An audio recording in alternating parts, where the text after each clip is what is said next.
8:14, everybody, and the streets of Queens a little safer this morning after a major gang takedown. Plus, the first week in the books for the new Queens bus routes. How did it go? Here to give us the update is Queens Borough President Donovan Richards. Good morning. Thank you so much for joining us, Borough President.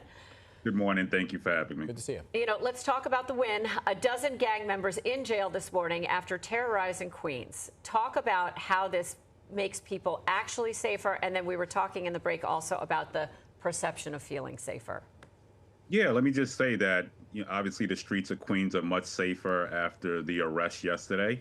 I always call it a mixed bag because one of the things we need to focus on is ensuring how do we ensure people don't end up in the criminal justice system. Yeah.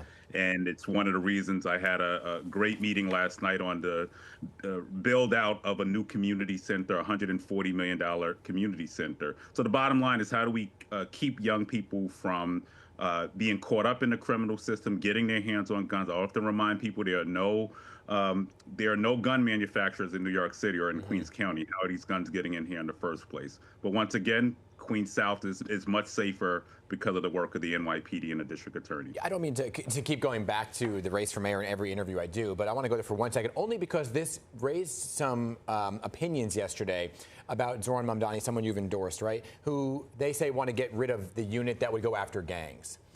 Do you support that move?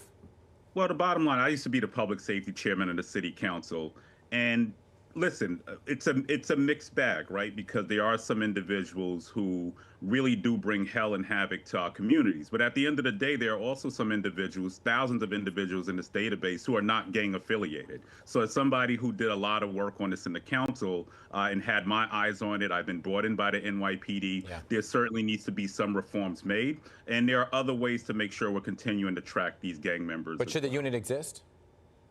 Listen, once again, we need reforms to this unit. There are individuals who I've met who are in this database who are not gang affiliates, some who were even lawyers, by the way. So the bottom line is we have to take look at this from take an up and down approach to ensure that we're really looking at this unit to make sure that innocent people aren't being caught up in the system who have nothing to do with gangs. And let's do a little bit of a heavy pivot here. We're talking about commuters in Queens, getting used to some new bus routes. How is this rolling out? How are you serving people? And have there been major issues when you're rolling out something like that in the first week? Well, anything new is going to have a few kinks, but I am proud that we have a $35 million investment from the MTA into the bus redesign plan, which is really going to speed up buses. So obviously the first day there's always challenges, but from what we've heard and from complaints we received in the office, which are very few, people are happy with the rush routes. Some people are unhappy with having to walk an extra block, but I've reminded them that we have to get 10,000 steps in anyway today.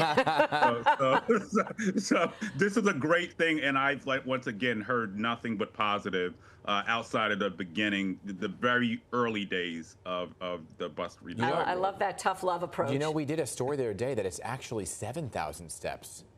And not 10? Not 10. I like the 10. So now you can only ask people to walk an extra half a block. Anybody with an Apple Watch likes the 10. Exactly. All right. Borough President, I want to talk to you about affordable housing, right? It's a huge deal. And developers have pulled the plug now on this $1 billion project in Astoria that would have created like thousands of affordable housing units, right? So what's going to happen in that area now? Well, there's still, I just want to start with the premise that we've just approved close to 30,000 units of new housing developments along with the City Planning Commission over the course of the last 3 weeks. Sometimes projects like this, halt. I'm thinking of Willard's Point, which is the largest affordable housing development to come to the city in 40 years. It had a lot of stops and starts. I anticipate at this site, especially in New York City, where land is very scarce, that eventually I'm sure there'll be financing and developers that come together to move it forward. But, we'll see the eventual, I think, beginning 600 units, still a commitment of some affordable housing there. And I think we'll eventually get there. Okay. And so let me just end on the race for mayor, because there's a big conversation playing out this week on these back channel conversations between whether or not President Trump did call Mayor Eric Adams or Curtis Lee would have step down from the race, both denying that, right? Because they're looking for this two-man race, Andrew Cuomo versus Zohran Mamdani. What are your thoughts on this? Should somebody drop out, or are you okay with it being this four-person race? I'm the more the merrier for my candidate, but the bottom line is anybody playing footsie with Trump who is deporting residents, even according to the governor this morning, deporting people's parents while their children are in school.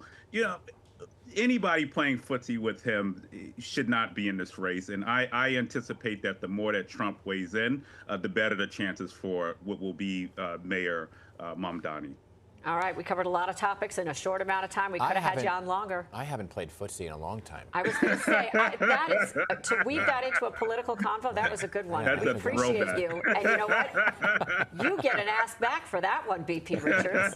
Thank you so much this morning. All right, take care. All right.